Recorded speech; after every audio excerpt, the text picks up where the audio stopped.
Gypsy ব্যবহার করে জঙ্গল সাফারি এবার আরও সস্তা হবে। এখন জঙ্গল সাফারি যাত্রীদের উপযোগী জিপসি ভাগ করে দেওয়া হবে এবং এটি খরচ কমিয়ে আনবে। এই ব্যবস্থায় যে জিপসি ব্যবহার করা হবে তার তথ্য শেয়ার করা হবে। সাফারির মাধ্যমে খরচ মাথায় রাখতে হয়, যেখানে পর্যটকদের বাজেট একটি গুরুত্বপূর্ণ বিষয়। যারা ঘুরতে চায় তাদের জন্য এটি এক অত্যন্ত সুবিধাজনক পদ্ধতি। পর্যটকদের সুবিধার কথা ভেবে এবার শীতে ডুয়ার্সে নয়া ভাবনা। অতিথিদের মধ্যে যে সংখ্যা বাড়ে সেখানে জঙ্গল সাফারির খরচ অনেকটা কমিয়ে আসতে পারে।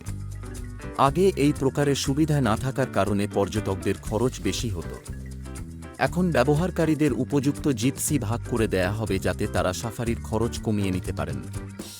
আবার এই সুবিধার মাধ্যমে জঙ্গল সাফারি বেশি প্রচলিত হবে, ফলে খরচ অনেকটা কমতে পারে।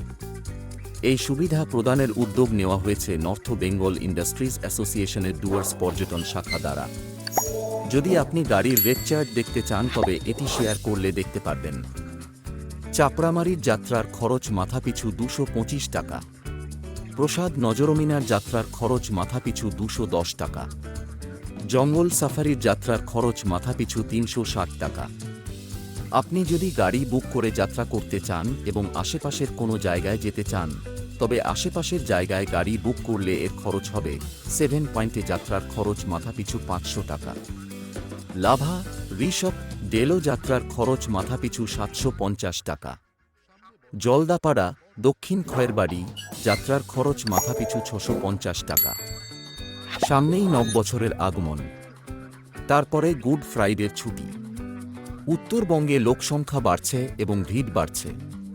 পকেটে টাকা ধরে রাখা হচ্ছে যাতে হালকা না হয়, বাজেট যেন ছাপিয়ে যায় না। পর্যটকরা প্রকৃতির আনন্দে ভরে যেতে চান, মনে মনে জলজঙ্গল পাহাড় ঘুরতে পারে। এই ধারণাটি ডুয়ার্সের পর্যটন ব্যবসায়ীদের মনে স্থায়ী হয়ে গিয়েছে।